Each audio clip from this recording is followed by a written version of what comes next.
जो कंस की पत्नियां थी आस्ती और प्राप्ति, उन्होंने क्या किया, कहा कि हमारे पति अब जीवित नहीं हैं, अब हम यहाँ क्या करेंगे रह करके, हम जाएं और ये बात नहीं सकते हैं।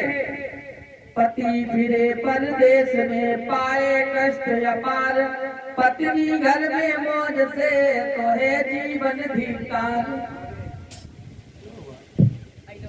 आस्ती और प्राप्ति जो थी वो मथुरा से चल दी और धीरे धीरे रथ पर सवार होकर ये चली थी दोनों।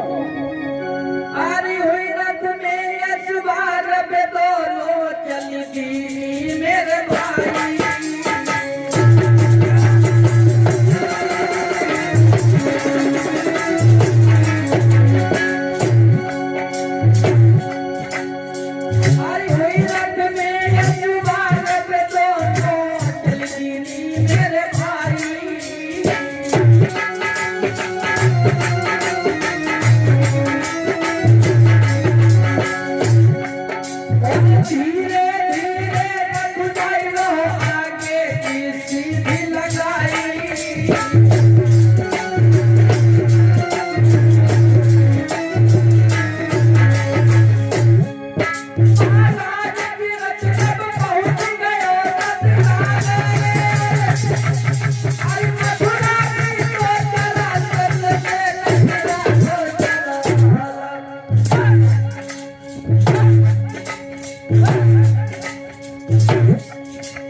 पहुंच गई और जाकर के मथुरा भी का सारा हाल बताया। जरासंध अपनी पुत्रियों की बात सुनकर के बड़े दुखी हुए और बाद में क्रोध आ गया। बारे बार उन ग्वाल कमानों की इतनी हिम्मत, इतना उत्साह, अब मैं समझ गया हूँ और इसी साल के मत वाले अपनी दिखलाते हैं और जीता जब मरने को आता है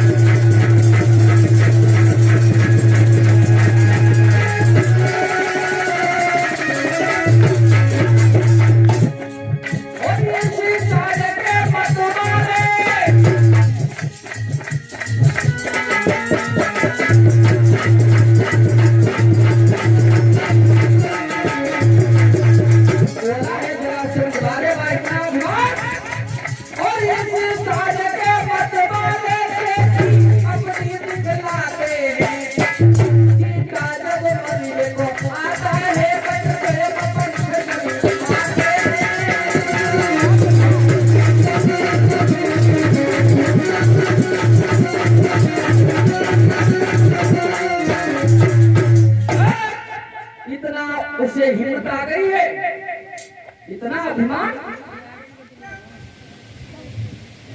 हमें मालूम पड़ता है जब चीता मरने के लिए आता है उसके स्वयं पंख निकल जाते हैं। इसी प्रकार से उन बाल वालों ने अच्छा नहीं किया है, अच्छा नहीं किया है उन बाल वालों ने। अब हम जाएंगे और उनके पास में और जाकर के वहां आक्रमण कर देंगे। इधर जरासंध ने सेना तैयार की, कितनी मालूम, 23 छोड़ी। अब 23 छोड़ी बहुत बड़ी सेना भाई, अब ज्यादा व्याख्यान नहीं करेंगे। 23 छोड़ी सेना तैयार की आज जाकर के मथुरा पर आक्रमण बोल दिया। लेकिन बाद में भगवान कन्हैया ने ये सोचा, अगर एक भीतर घुस के आक्रमण करेंगे तो प्रजा में खलबली मच जाएगी, पता नहीं कितनी प्रजा मेरी मारी जाएगी। तो जाकर के द्वार से बाहर निकल करके भगवान कन्हैया ने चक्र सुदर्शन से उनकी सारी सेना परास्त कर दी, मार दी। जब सारी सेना को मार दिया, बाद में जरासंध अकेला बचा। भगवान कन्हैया सोचने लगे, अब हम इसे नहीं मारेंगे। क्यों? अगर हमने इसे मार दिया तो जितने राक्षस कोने क्षेत्र में इधर उधर बैठे हैं, पैसे आए हैं, जे जाएगा बुला कर के लाएगा और हम यहाँ मथुरा में बैठे बैठे इनको सबको मारेंगे। जरासंध को अपमान करके छोड़ दिया और बाद में जरासंध दोबारा फिर काफी दिनों बाद सेना तैयार करता है 23 छोड़ी। इसी प्रकार से एक दो बार नहीं आक्रमण किया, 17 बार आक्रमण किया जरासंध ने। बाद में 18वीं बार जब आक्रमण करने के लिए मथुरा पर जा रहा था, साथ में एक कालनेम नाम का एक दैत्य उसने साथ में ले लिया। जो कालनेम बहुत ही बहादुर था, बरदानी था, उसे कोई मार नहीं सकता था, उससे कोई युद्ध नहीं कर सकता था। बाद में भगवान कन्हैया ने सोचा, अगर अब की बार ये आक्रमण करेगा तो थोड़ी दिक्कत हो जाएगी।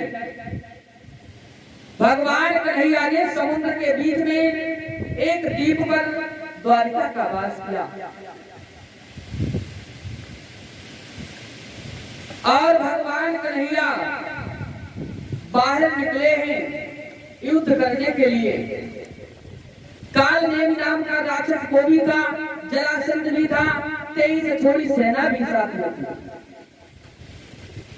भगवान कन्हैया जो थे कहते हैं, आओ हम और तुम युद्ध करेंगे। भगवान कन्हैया वहां से रण छोड़ करके भागे हैं। कालनेम पीछे पीछे जा रहा है। एक नाम पड़ा है रणछोड़ भगवान का। धीरे धीरे भगवान कन्हैया एक गुफा में पहुंच जाते हैं, जहां पर मुचकंद नाम के एक राजा लेटे हुए थे। वहां पर जब पहुंचे हैं और अपना पीतांबर उसके ऊपर डाल दिया, ये मालूम पड़ रहा था कि भगवान कन्हैया स्वयं सो रहे हैं। कालनेम नाम का राक्षस पीछे पीछे भागता हुआ जा रहा था। कहने लगा, ए मूर्ख, कहां भाग रहा है? हमसे डर के भाग रहा है, लेकिन तुझे नहीं मालूम है हम तुझे जिंदा कभी नहीं छोड़ेंगे। कितना भी भाग, लेकिन हम तुझे जिंदा नहीं छोड़ेंगे। भागता हुआ कालनेम नाम का राक्षस गुफा में पहुंच जाता है और देखा है पीतांबर यहाँ सो रहा है, छिप गया, लेकिन फिर भी नहीं बचेगा। भगवान कन्हैया तो गुफा में छुप गए और इधर जैसे उसने लात मारी, नहीं उठे मुचकंद। दोबारा फिर लात मारी, नहीं उठे। तिवारा जैसे ही लात मारी,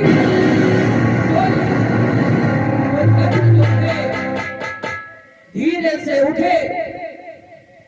उन्होंने अपनी आंखें खोली और मुचकंद के आंखें खुलते ही जो कालनेम नाम का राक्षस सामने खड़ा हुआ था वो जल करके भस्म हो गया। ऐसा क्यों हुआ? मुचकंद को ब्रह्मा जी ने वरदान दिया था, एक गुफा में क्यों सो रहा था? सो इसलिए रहा था, एक जब देवासुर संग्राम में देवताओं की रक्षा मुचकंद ने की, बाद में जब काफी टाइम बीत गया नहीं सो पाए तो इन्होंने नींद मांगी थी। कहा कि हम काफी समय तक सोते रहे। ब्रह्मा जी ने कहा ठीक है, हाँ यदि तुम्हें कोई उठाएगा सोते हुए, जो उठाएगा और जिसके ऊपर तुम्हारी दृष्टि पड़ेगी वो जल करके भस्म हो जाएगा। तो कालनेम नाम का राक्षस भस्म हो गया और इधर मुचकंद भगवान की स्तुति करते हैं, प्रार्थना करते हैं, अपने धाम के लिए चले जाते हैं। और इधर भगवान कन्हैया आए हैं, जरासंध बचा और उनकी 23 छोड़ी सेना को परास्त करके मार दिया, लेकिन जरासंध को अपमानित करके फिर छोड़ दिया। जरासंध को किसने मारा था मालूम?